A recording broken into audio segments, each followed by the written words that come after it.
So the problem is that we lack communication between our tools. Two ways that we usually interact with AI. Yeah, we usually talk to it about some things, and we usually use it to build things. Yeah. So how can we construct the environment so that we approach these two types of activities in a more systematic way?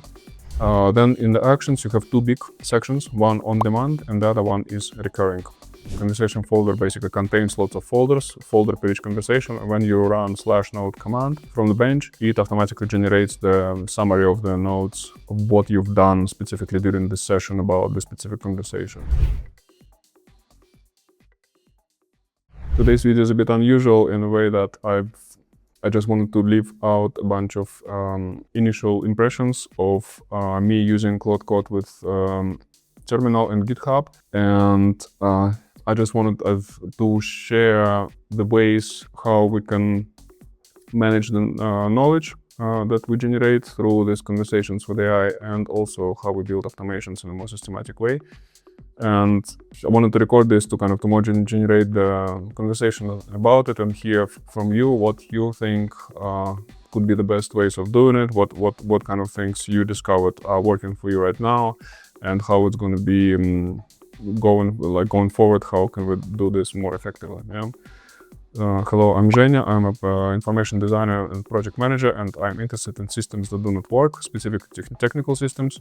And one system that usually doesn't really work that well is the multifariousness of our environments. Yeah? So we have a lot of different apps that we use, different ticketing systems, project management, information systems, lots of nodes. You may have nodes scattered around Evernote, Notion, Apple Notes, maybe something on your phone, in your email, and then you have on top of this lots of different AI chats that you talk to, but then they forget what you've been talking about them before. You try to organize things somehow in the interface, and it's still scattered around.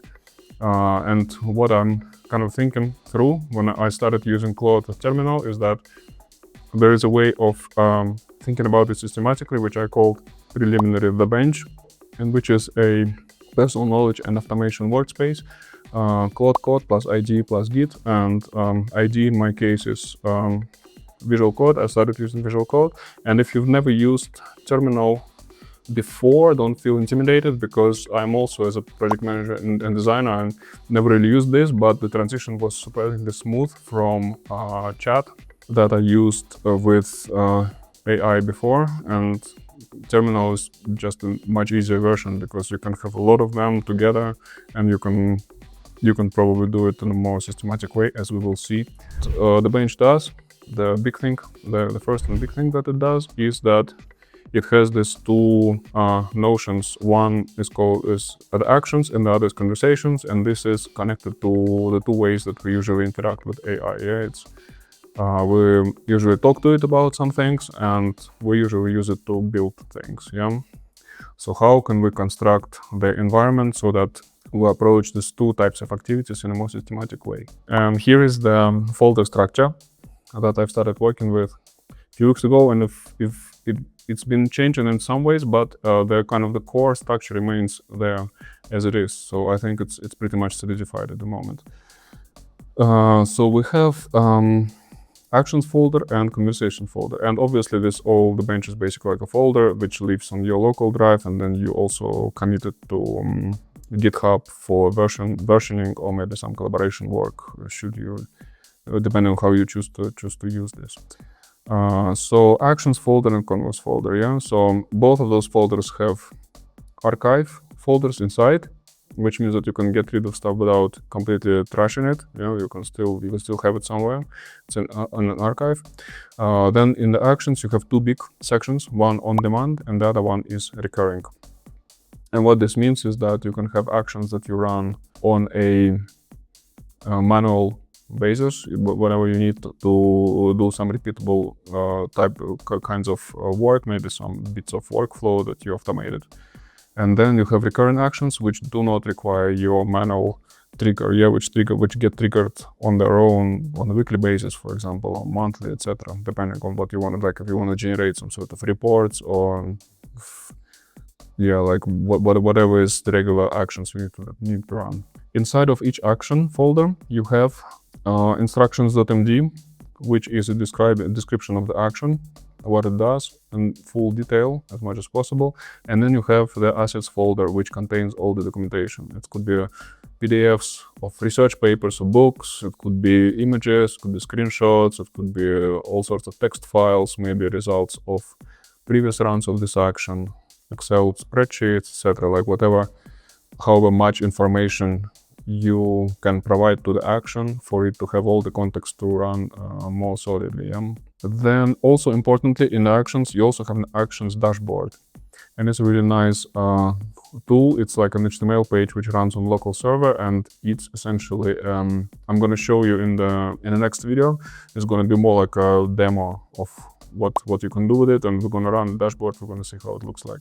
And essentially it's like a table with all the actions that you're working on at the moment, with play buttons, links to where you can find documentation, etc. So that it's kind of easier for you to see all your actions that you work on in the kind of more visual form. Yeah? Then you have conversations folder, which is another big thing.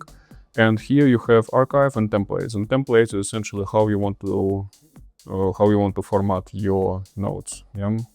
And basically the logic is that you have conversation folder basically contains lots of folders, folder per each conversation, and when you run /note command from the bench, it automatically generates the summary of the notes of what you've done specifically during this session about the specific conversation. Yeah, it could be conversation about an action, or it could be just conversation generally, maybe some research that you're doing. It kind of backs up all the knowledge that you've generated during a specific session, so that next time you start talking about the same thing, the same conversation, the bench looks up all the documentation that has been generated already in that folder, so that it has all the context there, like persistent context, basically. Then there are other folders, such as configuration, where you keep all the keys from all your software. For example, you have like Jira or Toggle Track for like time entries, maybe some note-taking apps, etc. Whatever, like Google Docs, whatever you need to access without using the interface during the automations. You put all your API keys in this file, so you keep them all in one place. Then you have Claude folder, which has commands, scripts, and skills, and we're going to look at the commands in a minute. And the root contains bench index, which is like a big backbone of the bench. We're going to see it also a bit later. And master instructions is the file that contains all of the instructions about how the actual bench works for Claude or other AI. README is the document for humans. You can read it for onboarding, for example. It's quite useful. And setup.sh is something that you run to install the bench for the first time in your GitHub repo. And we're going to look at that in the second part of this video. So what are the main commands that we found useful at this moment? Obviously, it's a very active work in progress. We always find that we need some improvements to the bench, and we've already done some, and commands also, commands list is expanding, but these are the few that we found useful at this moment. Yeah, so the core ones are node, push, status, and dashboard. Yeah, so node creates a node in specific in the corresponding conversation. Push is essentially pushing everything to GitHub, and I just created this action because I'm not super technical and I don't really understand much about all the intricacies of how GitHub push and commit words, etc. So I just pull it all together in one command. It also creates a node when it does all the pushing, and we're going to see in the next video how it's going to work. But then there is a status command, which essentially gives you a breakdown of all your current recurring actions. What is their status, when they run last, when they're going to run next, etc. Like things like that. It's kind of details on your recurrent actions. The dashboard fires up the actual dashboard where you see all your actions, and you can start them up. You can interact with them. And then there are other important commands, or not necessarily super important, but they're making the workflow a bit smooth. Yeah, for example, end of the day action /EOD. is basically if your working day is ended and you need to generate the context for next session so that you don't forget anything. Yeah, you can just run EOD and it collects all the information you have at the moment, puts it in a file, and then next time you pick everything up, it just reads that file to get the context. And the bugs, it's a similar one, but it's basically when you're testing a specific action you work on, or like specific automation, you find a lot of bugs, but you don't have time to fix them right now. You can slash bugs, list all of them, you can even add screenshots there. And what it does, it generates a file for bugs, which is going to be the next thing that you continue working when you start working on next. Yeah, like when you through the next session, it's going to look into the bugs file to check what are the current bugs that we need to address, basically. And yes, and the last command, and not the least, is /AI. And that one is good when you have ideas, but you don't necessarily need to start working on them straight away. For example, you read through your notes that you've generated, or you read through the instructions.mg file for actions, and then you find out that, okay, maybe this is working well, but actually I have another idea, or maybe someone is suggesting maybe we do this. You can edit that document, obviously, because they're all just text documents. You can add AI, do the tag for AI, and describe whatever it is needs to be done about it, and then you can run /AI command later, and it's gonna tell you, oh, you actually had this idea. If you like, you can probably reconsider it, or we can start working on it, etc. Like what you want to do about it. It's like some sort of note to self kind of format. Yeah? So this is the bench template.